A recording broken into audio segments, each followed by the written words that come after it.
फिजूल खर्च से बचने और सेविंग्स के लिए आज अक्षय तृतीया पर कौन से खास उपाय करने चाहिए, आइए जानते हैं। पंडित जी बताइए।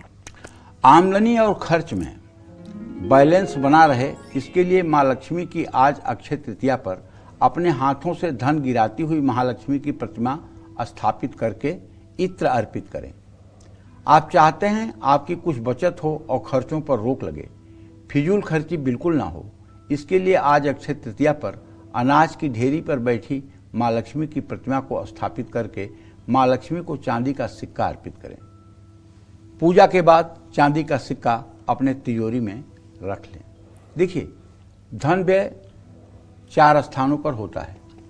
पहला, शुभ कार्य पर। शुभ कार्य मतलब दान, पुण्य, धर्म, कर्म, विवाह, शादी जैसे कार्यों पर धन व्यय होता है। ये उत्तम व्यय है, इसको धन की उत्तम गति कहते हैं। जो दान में और जिम्मेदारियों पे खर्च होती है वो उत्तम गति है। दूसरा, रोग और बीमारी पर,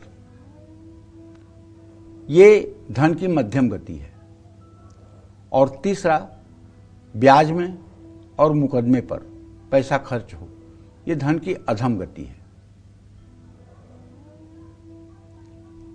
इन अधम गतियों से बचने के लिए अगर आप अपने घर में नित्य श्री यंत्र का अभिषेक करना शुरू कर दें, श्री सूक्तम के 16 मंत्रों से, और महीने में एक बार श्री यंत्र पर ललिता सहस्र नामावली से कमलगट्टे के दाने, रोली, चावल और गुलाब की पंखुड़ियों से अर्चन करना शुरू कर दें तो तत्काल तो नहीं चमत्कार होगा, लेकिन 1 वर्ष से 3 वर्ष के अंदर आप भी अति वैभवशाली हो जाएंगे, इसमें कोई संदेह नहीं है।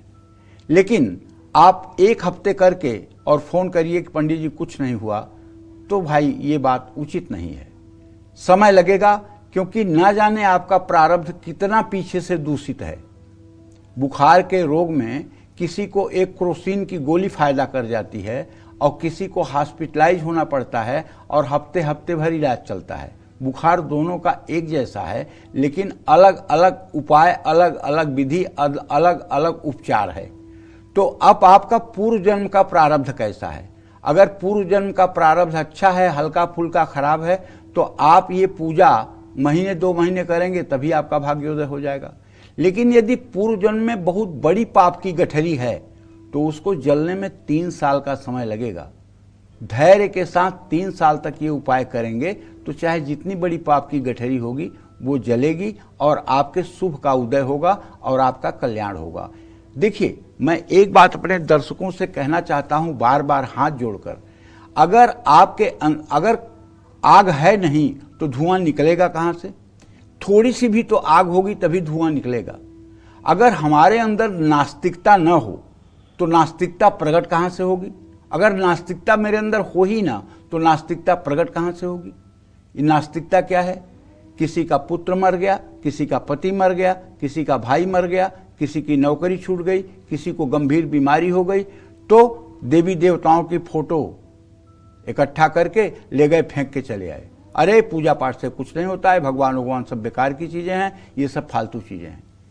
और जबकि मैं कहता हूं, शास्त्रों का अनुभव कहता हूं, जितनी विपत्ति हमारे ऊपर आए उतनी ज्यादा निष्ठा और भगवान के प्रति हमारी हो जानी चाहिए, उतना और मजबूती से हमें भगवान का चरण पकड़ लेना चाहिए। क्योंकि हर पतन में उत्थान की संभावना होती है, नोट कर लीजिए, और हर उत्थान में पतन की संभावना होती है। अगर उत्थान हो रहा है तो उसमें पतन का बीज है जो आपको दिखाई नहीं दे रहा है, और अगर पतन हो रहा है तो उसमें उत्थान का अंकुर है जो आपको दिखाई नहीं दे रहा है। ये मैं एकदम सत्य कह रहा हूं। इसलिए जितनी भी विपत्ति आए, जितनी भी विपरीत परिस्थितियां आए, उनको आप घबराइए मत, बल्कि भगवान के प्रति आप और ज्यादा श्रद्धा के साथ, समर्पण के साथ, उत्साह के साथ उनके साथ जुड़िए।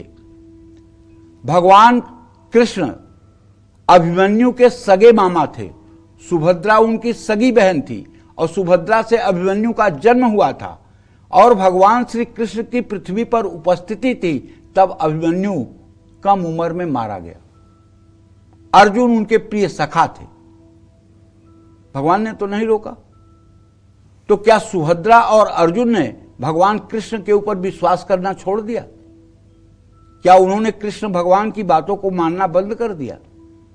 अगर हमारे जीवन में इस तरह की कोई बात होती है, जिनके साथ भगवान हैं उनके साथ ये घटना घट सकती है, तो अगर हमारे साथ ये घटना घटती है तो हमारा विश्वास भगवान के ऊपर से क्यों उठता है? और हां, अगर उठता है और आप नहीं मानते हो भगवान को, भगवान का क्या नुकसान है? इस्लाम को मानने वाले रामकृष्ण को नहीं मानते हैं तो रामकृष्ण का क्या नुकसान है? ईसाई धर्म को मानने वाले रामकृष्ण को नहीं मानते हैं तो उसमें रामकृष्ण का क्या नुकसान है? यहूदी नहीं मानते हैं रामकृष्ण को, उसमें रामकृष्ण का क्या नुकसान है? आप अपना नुकसान कर बैठते हो, आप अपना नुकसान कर बैठते हो। इसलिए श्रद्धा और विश्वास, ये दोनों चीजें ईश्वर के प्रति जितनी विपत्ति आए उतना ज्यादा मजबूत करना चाहिए। जीवन जीने का सबसे सटीक तरीका आपको बता रहा हूं। जय मां विंध्यवासिनी।